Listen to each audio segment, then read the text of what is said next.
చేసి తిండి పెంచావు కన్నె హంస.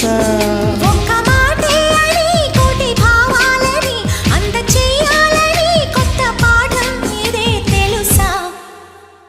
నాలో ఏదేదో అయిపోతుంది